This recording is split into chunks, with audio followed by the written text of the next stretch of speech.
Yeah, so indeed, you're perfectly right. We have a great ambition for our lifestyle portfolio.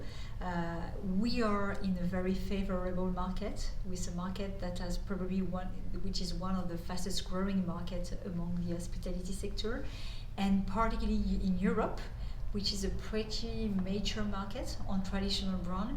So there is a strong appetite from the investors, from our partners for new things, lifestyle brands. When we're saying lifestyle, it's not only about design, and it's mainly about F&B, the restaurants, and post-COVID, the restaurant dynamics in this hotel is a key success factor that attracts even more investors. So let's say that's true. We have this, let's say, inflation, but different things. The thing is that it's not proper to lifestyle. We have that for the entire industry. Partners and investors are a bit worried, but still very confident about the growth. And the other thing is that lifestyle is not only about new build. We have as well some great conversion that we have in all our lifestyle brands. And so we remain really confident.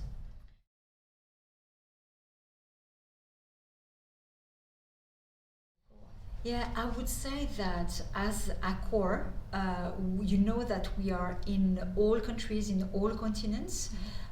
We are strong leaders with our brands in nearly all the markets, except North America, but in all the markets we are very strong.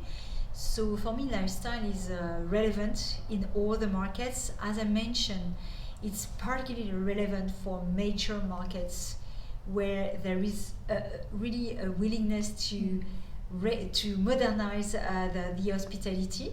So Europe is super strong. North America, we feel that we can have this leadership position thanks to our lifestyle brands. And then that's important to say that with lifestyle brands, we have kind of a curation of destination. We want to be first on the prime destination, on the strategic destination, where with our classic brands we can go further with a secondary, even tertiary destination. This is new ways of doing hospitality, and so we want to start first with a major destination.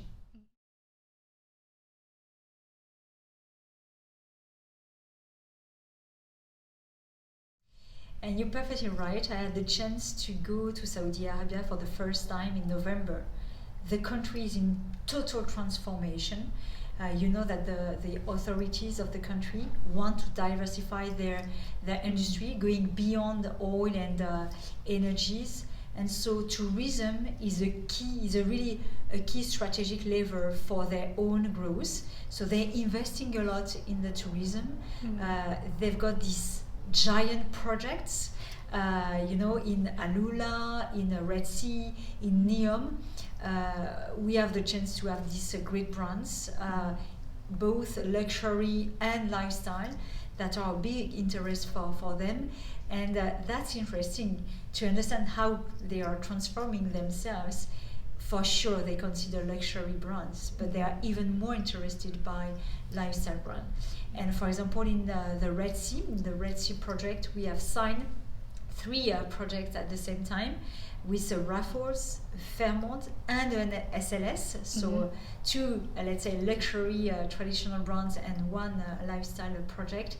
And this is the kind of thing we are doing with them. I was with the Neom teams as well in the IHIF, and we're considering as well lifestyle hotel for the region. So there is a strong dynamism. We've got already 40 hotels, 29 hotels in our pipeline of development. So strong growth, biggest country for us in the region of IMEA in terms of development, very, very promising. They are super, and that's good to hear from them. They want to invest more in sustainability. So we think that as we want to be leader in sustainability, we can support the country in developing a great project that are respectful of the environment. So we are very enthusiastic. We have already some project that should open, Rixos in Jeddah, is one of the hotels. We have a banyan tree in Alula. So there are great projects that are coming in Saudi Arabia and as well in the region of Middle East, which is very dynamic in general and particularly for Accor.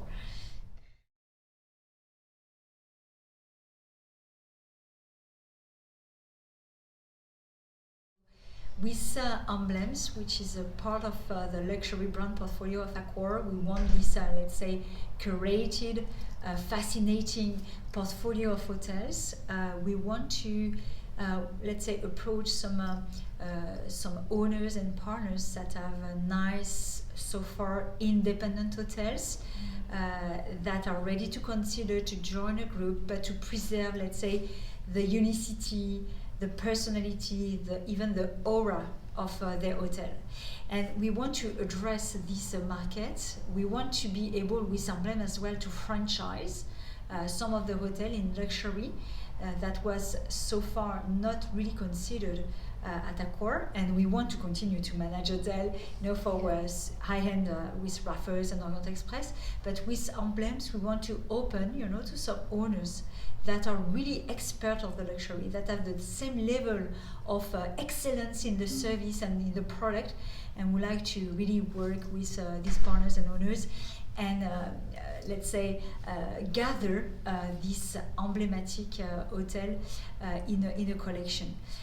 We consider as well that we can bring, to this hotel, particularly after COVID, a strong revenue platform with our platform in terms of distribution, sales, loyalty with our loyalty program all. And so this is our value add and the benefits we want to bring. And as you know, we have signed a beautiful and indeed emblematic hotel to come in China, in Guiyang.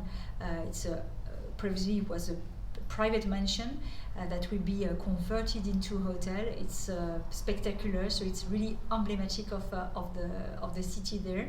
And we have several other leads that we are working on with the team, and I hope that I will be able to share that with you very soon.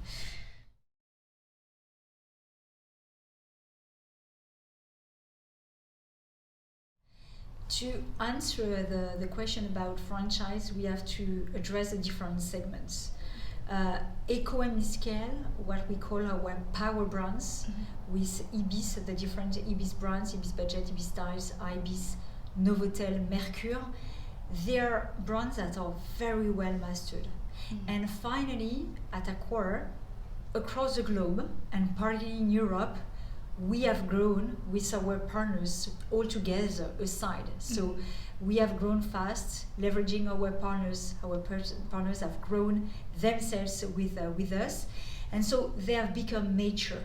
And some of them have even created their own, operator company. And so they are operating their own hotels, but sometimes hotels of, let's say, some peers and colleagues.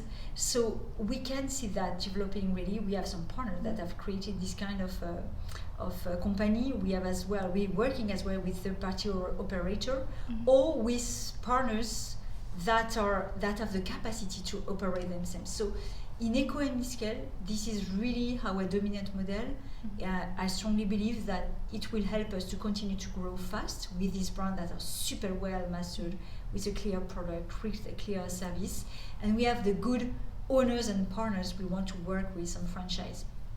On the ultra luxury, as I told you, it's our lifestyle, it's purely management.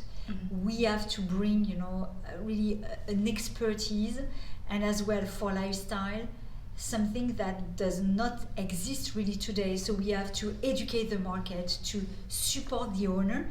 So it's really management, let's say. And in the middle, upscale, some luxury, affordable luxury brands, or some collections, we have the opportunity to franchise more. Again, because we have the right owners. It's not, mainstream.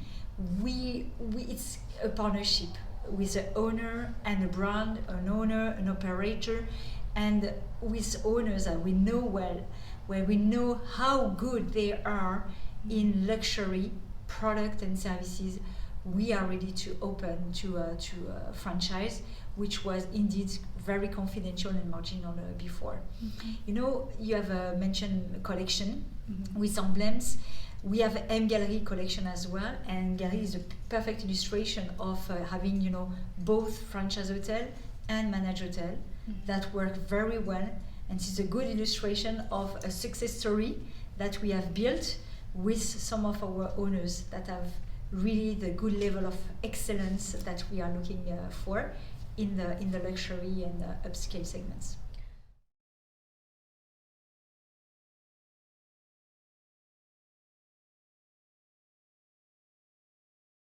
China is a focus for the entire hospitality sector. The surveys now are expecting China to become the #1 worldwide tourism destination, not only for Chinese people but for international travelers as well by 2030. So it's really tomorrow. So it's good, and we hadn't anticipated this trend, so we are already well positioned in the Chinese market, both with our partner, our master franchise partner Huazhu, and with our own teams. So Huazhu is in charge of eco and mid-scale, our teams are in charge of upscale segments, and today it's really balanced. So we've started in China with eco and mid-scale. We are very strong, and we have a strong growth on our upper segments from, let's say, with Pullman, we have a great success, Sofitel, Fairmont, Raffles. So we have great openings upcoming with Raffles in Macau, with Sofitel in Shanghai in the northbound, Fairmont in Xiamen. So we have many projects in the pipeline that are illustrative of the balance I'm sharing with you, that we have, you know, our portfolio of brands, both on eco and mid-scale and on luxury, that are really, really strong. So yes, more than ever, it will continue to be a major area of growth for us.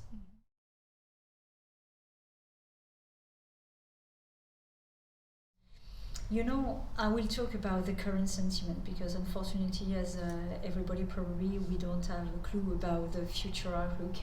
We hope that it will go better soon.